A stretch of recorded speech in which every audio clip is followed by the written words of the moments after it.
नाम जपेर पर तरने हो, जिन्दगीको भर छैन लौ कहिले मर्ने हो।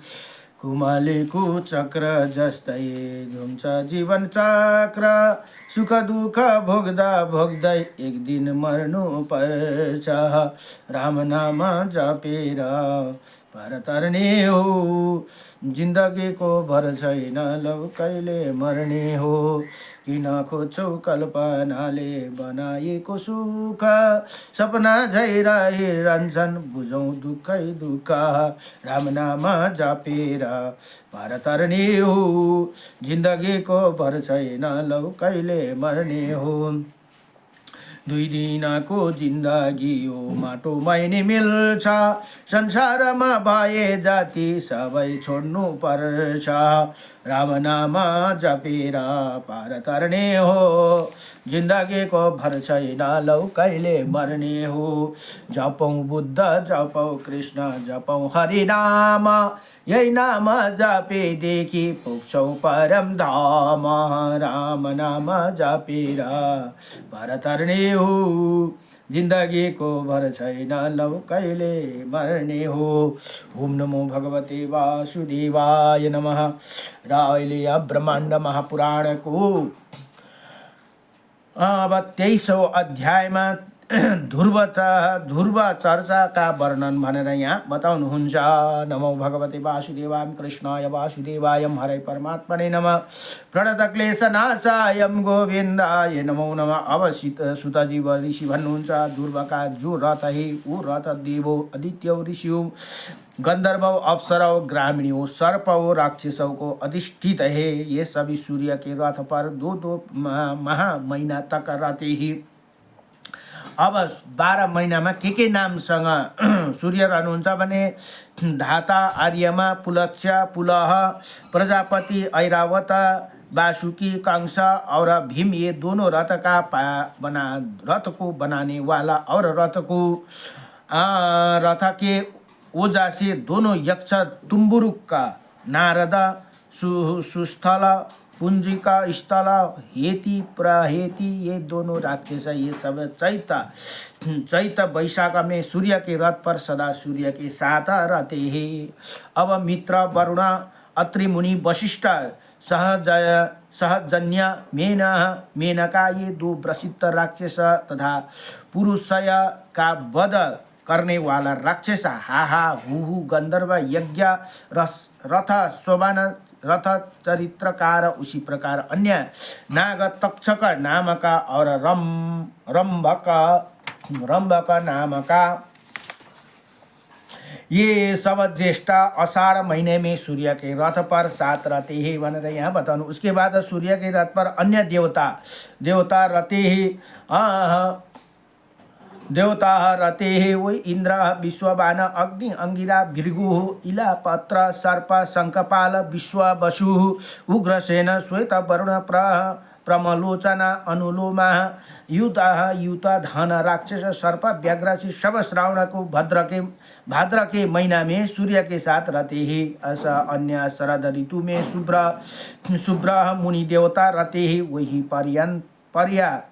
पार्या पूषा भारद्वाज गौतम परा वसु गंधर्व सरुचि विश्ववाची घृताची नाग ऐरावत धनंजय श्वेतजित सुषेण सेनानी और ग्रामीण या भी ये बात नाम के दो राक्षस ये सभी अश्विन और कार्तिक में सूर्य के रथ पर सदैव रहते हैं भनेर यहाँ बताउनुहुन्छ। अब हेमंत ऋतु के 2 मास तक सूर्य के रथ पर जो देवता रहते हैं अंग असंग भाग काश्यप क्रतु भुजंग और महापद्मा ये सब कर्कटो सर्प चित्रसेन और उष्ण गंधर्व उर्वशी पूर्वचित्त ये अप्सरा तक्ष सेनानी और अरिष्ट नेमी ग्रामीण 2 विधुस्त फूर्ज और शतायु ये दोनों राक्षस सब अगहन और पूष के महीना में सूर्य के रथ पर सूर्य के साथ रहते हैं। उसके बाद शिशिर ऋतु में 2 मास में जो सूर्य के साथ रहते हैं तथा त्वष्टा विष्णु जमदग्नि विश्वामित्र कद्रवीय और कलाम्बर सर्प गंधर्व धृतराष्ट्र सूर्य वर्षा तिलोत्तमा रंभा ब्रह्मा तो राक्षस यज्ञोपेत राक्षस तथा अन्य विख्यात उन राक्षस ऋत जीत और सत्य जीत नाम का 2 गंधर्व सब मुनि श्रेष्ठ माघ और फाल्गुन मास में सूर्य के रथ पर निवास करते हैं भनेर यहाँ बताउनुहुन्छ। इसी प्रकार हे ब्राह्मणों, हे विप्रौ, पितरौ, देवता, मनुष्य आदि ये आयापी आप याति करते हुए भगवान सूर्य दिन और रात में बदलते रहते हैं। ये सूर्य के रथ पर क्रम से 2 महीने तक रहते। सभी देव, पितरों और ऋषिगण 12 महीना के क्रम से 7 स्थानीय अभिमानी ये सब सूर्य तेज से उत्तम तेज आपायति करते हैं। ऋषिगण अपने गृहस्थी है ग्रंथिता बनाए हुए वचनों को मंत्रों से सूर्य की स्तुति करते हैं। गंधर्व और अप्सराओं, गीता और नित्यों के द्वारा सूर्य की उपासना करती है। ग्रामीणी पक्षी और भूत ये सूर्य के घोड़ों की लगाम रूप किरण का संग्रहण खींचना करते हैं। और सर्प सूर्य के रथ को ढोड़ते हैं और ले जाते हैं और राक्षस उनका अनुसरण करते हैं अर्थात रक्षा करते हैं। बालखिल्य उदय होने के बाद सूर्य के उदय से हटाकर अस्त को और ले जाते हैं भनेर यहाँ भन्नुहुन्छ।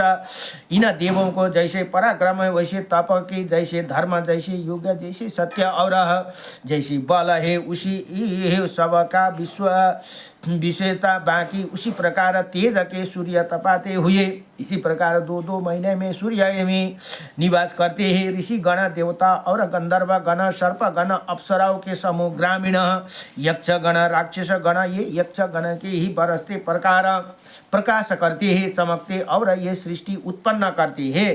तथा प्राणियों की अशुभ कर्मों का विशेष निर्णय करते। कई मानव शुभ कर्मों का हरण कर लेते हैं तथा अशुभ कर्मों का करने वाला अशुभ कर्मों से हर लेते हैं। ये सब देव, पितृ और ऋषि गण सदा सभी दिन का अनुसरण करने वाला बरसते हुए तपाते हुए प्रजा की आनंदित करते हैं। सूर्य के साथ निरंतर भ्रमण करते हैं तथा ये सब ये लोक और सब नष्ट होने से रक्षा करते हैं। इन स्थान अभिमानी देवों का स्थान भूत भविष्य वर्तमान सभी मनमंत्र का एक सा रहते हैं। इसी प्रकार ये 7 देव 14 मनमंत्र के समय सूर्य के चारों ओर इसी प्रकार निवास करते हैं भनेर यहाँ बताउनुहुन्छ।